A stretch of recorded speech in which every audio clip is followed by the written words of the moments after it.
اللهم صل على سيدنا محمد وانزله المقعد المقرب عندك يوم القیامہ۔ بسم اللہ الرحمن الرحیم۔ ڈسکور یوتھ کے معزز ناظرین، السلام علیکم ورحمۃ اللہ وبرکاتہ۔ امید کرتی ہوں ناظرین آپ سب خیریت سے ہوں گے۔ ناظرین، میں اپنی آج کی گفتگو کا آغاز نبی کریم صلی اللہ علیہ وسلم کی حدیث مبارکہ سے کروں گی کہ آپ صلی اللہ علیہ وسلم نے ارشاد فرمایا: الذی یقرأ القرآن وهو ماہر بہ مع السفرۃ الکرام البررہ والذی یقرأ القرآن ویتتعتع فیہ وهو علیہ شاق لہ اجران۔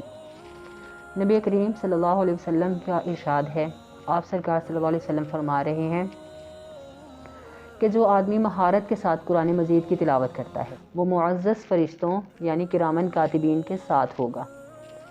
اور جو انسان قرآن مجید کی تلاوت کرتا ہے اٹک اٹک کر پڑھتا ہے، مطلب اس کو پڑھنے میں دشواری ہوتی ہے، تو اس کے لیے 2 اجر ہیں۔ ناظرین، یہاں پر نبی کریم صلی اللہ علیہ وسلم نے 2 لوگوں کا ذکر کیا۔ ایک تو وہ جو قرآن مجید کو مہارت کے ساتھ، صحیح تلفظ کے ساتھ، تجوید کے ساتھ، اس کے تمام قواعد کے ساتھ قرآن مجید کو صحیح طریقے سے تلاوت کرتا ہے، محبت کے ساتھ اس کو پڑھتا ہے، اس کے لیے تو اجر یہ ہے کہ وہ روز محشر وہ کرامن کاتبین مقرب فرشتوں کے ساتھ ہوگا۔ یہ بہت بڑا مقام ہے کسی قاری کے لیے، جو قرآن مجید کو اچھے طریقے سے پڑھنے والے لوگ ہیں، ان کے لیے یہ بہت بڑا اجر ہے، بہت بڑا انعام ہے کہ وہ مقرب فرشتوں کے ساتھ ہوگا۔ اور دوسرا اس شخص کے بارے میں فرما رہے ہیں کہ جو قرآن مجید کی تلاوت اٹک اٹک کر کرتا ہے۔ یہاں اس کا یہ مطلب نہیں کہ وہ جان بوجھ کر اٹک کے پڑھتا ہے یا غلط پڑھتا ہے، مطلب یہ کہ وہ قرآن مجید کو پڑھنے کی کوشش کرتا ہے لیکن اس کے الفاظ ٹھیک سے ادا نہیں کر پاتا، لیکن وہ پڑھنا چھوڑتا نہیں، مطلب وہ کوشش کر رہا ہے ٹھیک پڑھنے کی، اسے پڑھا نہیں جا رہا، دشواری ہو رہی ہے اسے پڑھنے میں، لیکن وہ پھر بھی قرآن مجید کی محبت میں اس کو پڑھ رہا ہے، کوشش کر رہا ہے اس کو ٹھیک طریقے سے پڑھنے کی، تو اس انسان کے لیے 2 اجر ہیں۔ ایک اجر قرآن مجید کی تلاوت کرنے کا، اور دوسرا اجر جو قرآن مجید کی تلاوت کرنے کے لیے اس کو مشقت ہو رہی ہے، جس دشواری سے وہ گزر رہا ہے اس کو پڑھتے وقت، کیونکہ اس سے ٹھیک سے تلفظ سے ادا نہیں ہو رہا، لیکن وہ کوشش کر رہا ہے کہ اس کو ٹھیک طریقے سے پڑھے۔ ناظرین، قرآن مجید اللہ تعالیٰ کا کلام ہے۔ قرآن مجید سے پہلے اللہ پاک نے 3 کتابیں اور نازل فرمائیں جو صرف کتابیں تھیں، ان میں احکام شریعت تھے، اس دور کے مطابق شریعت کے احکام تھے، وہ اللہ تعالیٰ کا کلام نہیں تھا۔ لیکن قرآن مجید یہ واحد کتاب ہے جو ایک کتاب ہونے کے ساتھ ساتھ اللہ کریم کا کلام ہے۔ کلام کا مطلب ہے کہ اللہ تعالیٰ نے قرآن مجید کے ذریعے ہمارے ساتھ باتیں کی ہیں، اللہ پاک قرآن مجید کے ذریعے ہمارے ساتھ باتیں فرما رہے ہیں۔ ایک اور جگہ آتا ہے کہ انسان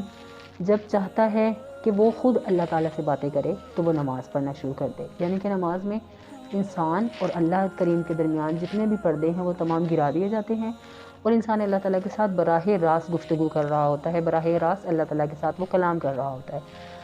اور دوسری طرف کہ جب انسان کا دل چاہے کہ اللہ اس کے ساتھ باتیں کرے، اللہ کریم اس کے ساتھ ہم کلام ہوں، تو اسے چاہیے کہ وہ قرآن مجید کی تلاوت کرے۔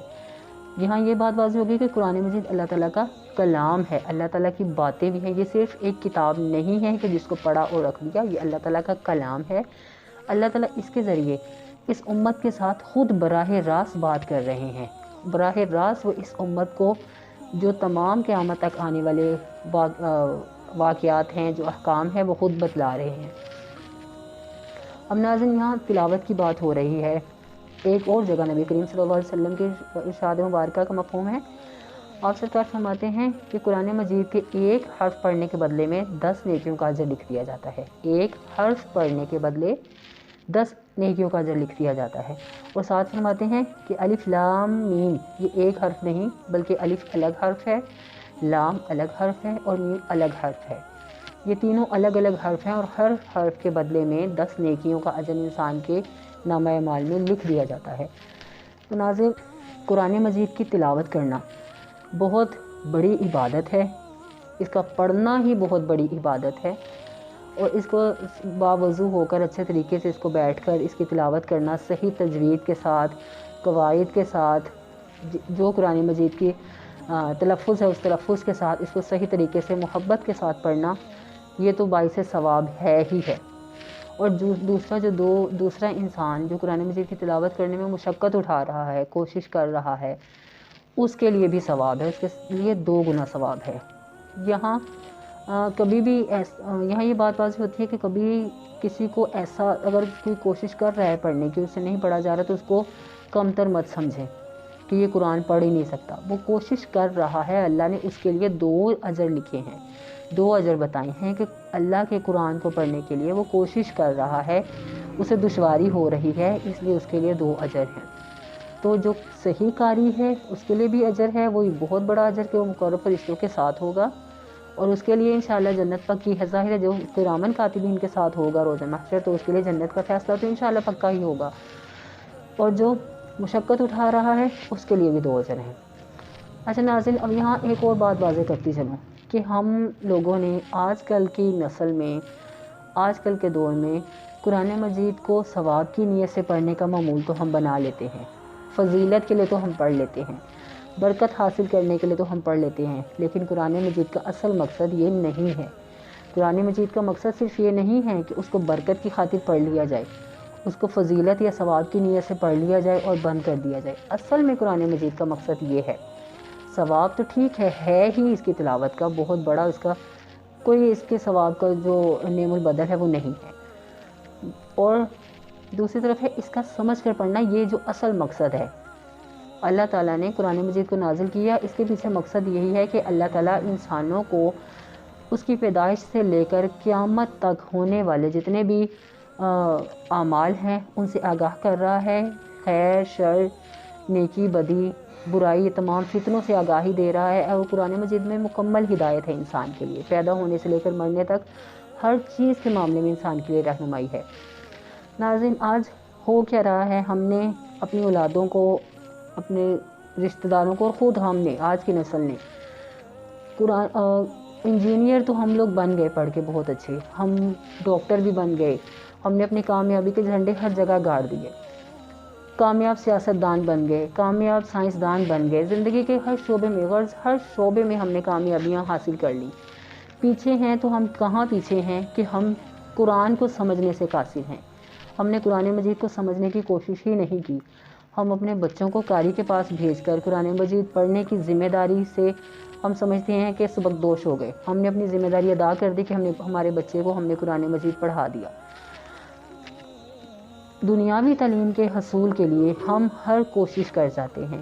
ہم پیسے کے استعمال سے بھی دریغ بالکل نہیں کرتے، ہم اپنے بچوں کے لیے بہترین سے بہترین ٹیوٹر کا انتخاب کرتے ہیں، بہترین سے بہترین ٹاپ کے ہم اسکول کا انتخاب کرتے ہیں، ہم چاہتے ہیں اچھی سے اچھی اکیڈمی میں ہمارا بچہ جائے، اچھے سے اچھے کالج میں، اچھی سے اچھی یونیورسٹی میں جائے، تاکہ اس کا رزلٹ اچھا آئے، تاکہ کل کو وہ پڑھ کے ڈاکٹر بنے، انجینئر بنے، سائنسدان بنے، جو وہ بننا چاہتا ہے وہ بنے، غرض کے کامیاب ترین انسان دنیا میں وہ بن جائے۔ اس میں تو ہم کامیاب ہو گئے، لیکن جب آتی ہے قرآن مجید کی باری تو ہم صرف بچوں کو قرآن مجید ایک بار پڑھا دینے کو ہی اپنے فرض کی ادائیگی سمجھ بیٹھتے ہیں کہ ہم نے اپنا فرض ادا کر دیا کہ اپنے بچوں کو قرآن کی تعلیم دے دی، جبکہ یہ قرآن مجید کی تعلیم مکمل نہیں ہے۔ قرآن مجید صرف پڑھا دینا تعلیم نہیں ہے، قرآن مجید کو اس کے ترجمے کے ساتھ، اس کے تمام جو مفہوم ہے وہ اس کے ساتھ پڑھانا، یہ ہمارا مقصد ہونا چاہیے، اور یہی قرآن مجید کی اصل تعلیم ہے کہ قرآن مجید کو سکھا کر پڑھایا جائے۔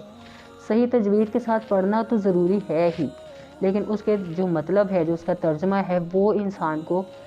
پڑھنا انسان کے لیے بہت ضروری ہے۔ جب ہم ترجمہ پڑھیں گے تبھی تو ہمیں ہدایت نصیب ہوگی، صرف پڑھ لینا کافی نہیں ہے۔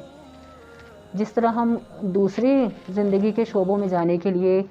اس سے ریلیٹڈ تمام کتابیں دن رات ایک کر کے پڑھتے ہیں، ہم پیسہ بھی خرچ کرتے ہیں، ہم محنت بھی لگاتے ہیں، نیندیں بھی قربان کرتے ہیں، ہر کوشش ہم کر جاتے ہیں، تو قرآن مجید کی تعلیم جس نے ہمارے کام آنا ہے آخرت میں، جس نے ہماری قبر میں ہمارے ساتھ روشنی کی صورت میں آنا ہے، جس نے ہمیں آگے نجات کا جس نے ذریعہ بننا ہے ہمارے لیے، اس کو ہم نے پس پشت ڈال دیا۔ بڑی معذرت اور بڑے افسوس کے ساتھ مجھے یہ کہنا پڑتا ہے، ہم اتنی تعداد میں ہو کر بھی دنیا میں ذلیل اور رسوا ہو رہے ہیں۔ اس کی وجہ کیا ہے کہ ہم صرف قرآن اور دین سے دور ہیں، ہم نے اپنی اولادوں کو دین سمجھایا ہی نہیں۔ آج کی یوتھ دین سے بہت دور ہے، کیونکہ ہمارے والد، میں یہ نہیں کہہ رہی کہ سب لوگ ایسے ہیں، لیکن اکثر یہ دیکھنے میں آتی ہے کہ لوگوں نے اپنی اولاد کو قرآن کی تعلیم جو اس کا حق ہے اس طرح ادا نہیں کیا، سمجھ کر نہیں پڑھایا۔ قرآن کو صرف ثواب کی نیت سے ہم نے پڑھ لیا، صرف برکت کی نیت سے ہم روزانہ پڑھ لیتے ہیں، سورہ یاسین پڑھ لی دن میں برکت ہوگی، سورہ رحمان پڑھ لی بیماریوں سے شفا ملے گی، اس طرح کی اور جو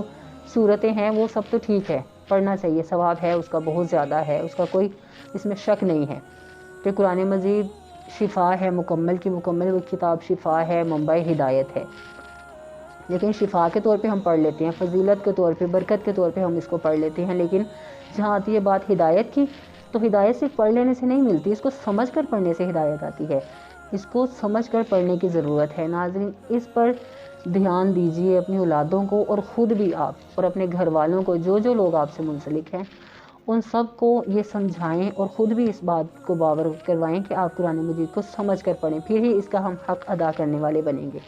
جب ہمیں پتہ ہی نہیں چلے گا کہ اللہ پاک کا ہم سے کیا تقاضا ہے، قرآن مجید میں اللہ کریم ہمارے ساتھ کیا بات فرما رہے ہیں، تو ہم عمل کیسے کریں گے، ہم اپنی زندگی میں آگے کیسے بڑھیں گے، ہم اپنے اعمال کو سنواریں گے کیسے، ہم اپنے ایمان کو کس طرح سے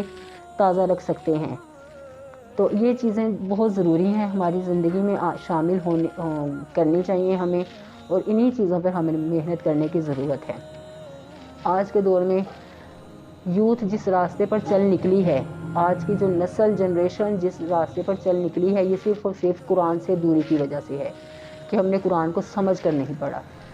تو آپ سے گزارش ہے کہ اب اپنے گھروں میں قرآن مجید کو ترجمے کے ساتھ پڑھنے کی عادت بنائیے، چاہے روزانہ آپ ایک آیت ہی پڑھیں لیکن ترجمے کے ساتھ سمجھ کر قرآن مجید کو پڑھنے کی عادت بنائیں، تاکہ قرآن ہم سے کیا تقاضا کر رہا ہے، اس کا ہم سے کیا مطالبہ ہے، یہ ہمیں سمجھ آ سکے اور ہم اس کو اپنی زندگی میں اپلائی کرنے کی کوشش کر سکیں۔ السلام علیکم ورحمۃ اللہ وبرکاتہ۔